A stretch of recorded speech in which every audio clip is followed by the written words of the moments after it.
Bakit lagi o madalas tayong nare-reject sa mga pag-a-apply natin sa OLA?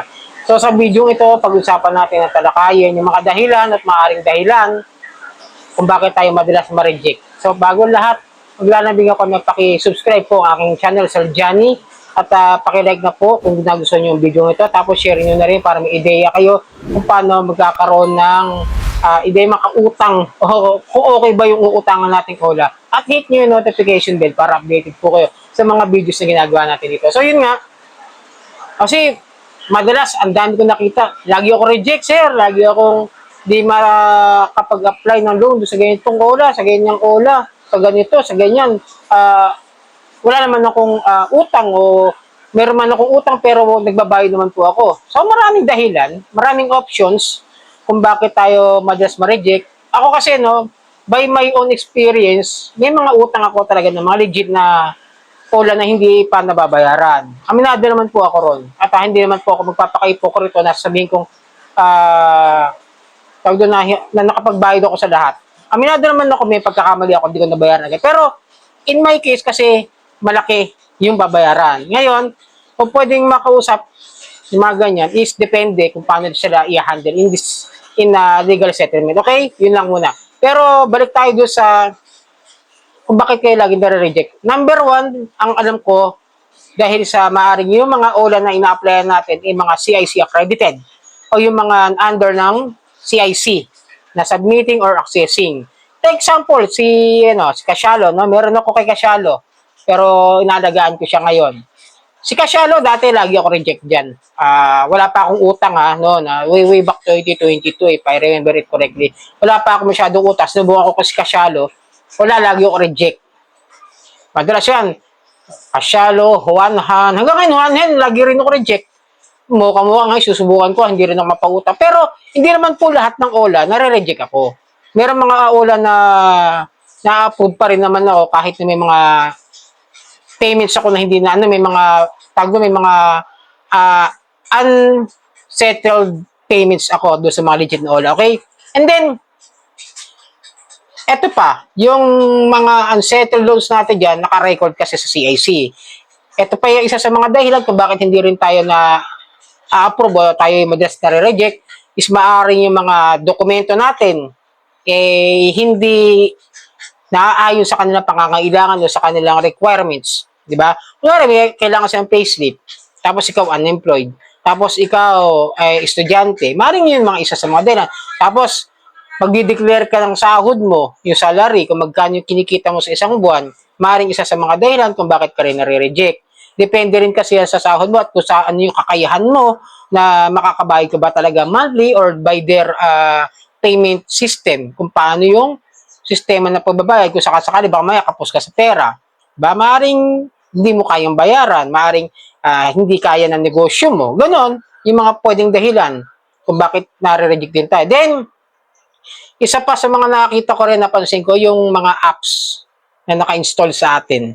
Kunwari, marami ka nang in-applyan na OLA, tapos may mga ilan doon, kunwari, meron kang 10 OLA doon sa cellphone mo, tapos nakita niya ron na lahat yun, walang bayad, dahil nagme-message sila sa iyo na magbayad ka ng utang, di ka na nagbayad dito, maraming mga, tawag doon, yung tinatawag na paniningil, di ba? Yung mga paniningil nila sa text, yung mga reminders nila sa text, doon sa mga spam and blocks. Kung nakikita nila, kung nag-access sila ng SMS, nababasa naman nila yan. Sigurado kasi karamihan sa mga OLA ngayon, ganun eh.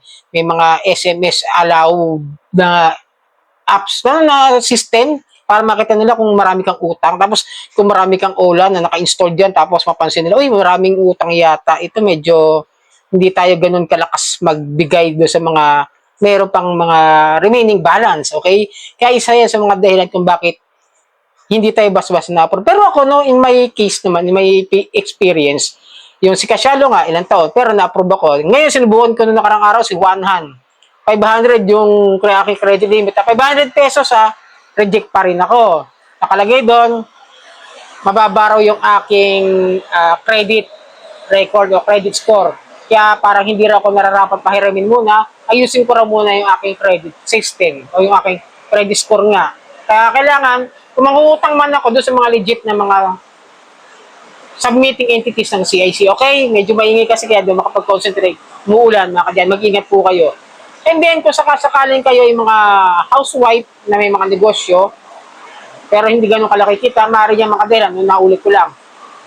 And then, yung mga iba pang mga dahilan na maaari kong makita is yung mga yung mga loans sa mga banks, sa mga motor, sa mga sa mga ibang lending na company. O kaya, lalong-lalo sa mga home credit, ba?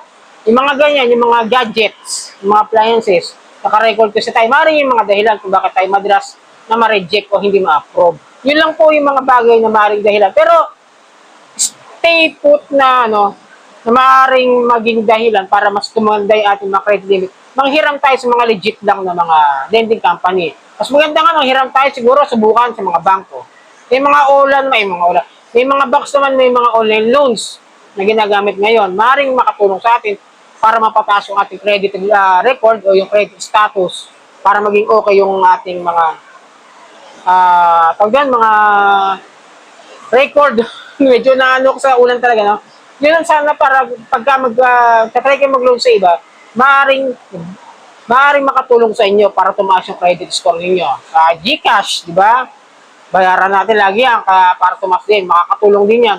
Yung ibang mga legit, like Bilis, Tala, Juanahan, mga submitting entities. Actually, ang dami pa nga dyan na submitting entities na makakatulong sa atin para mag-build up ng credit record na maayos at tumaas. Para sila na yung kusa magpapa-offer sa atin ng loan at makatulong sa atin just in case of emergency na gusto natin mangutang sa ibang mga ola. So yun, sana nabigyan ko kayo ng ibang idea kung paano at ano yung dahilan kung bakit tayo madalas ma-reject dito sa mga online lending apps na susubukan natin apply. Sana nakatulong muli. Maglalambing ako na pakisubscribe po, Sir Johnny, at pakilike, share, at hit yung notification bell para updated po kayo sa mga honest Ola reviews.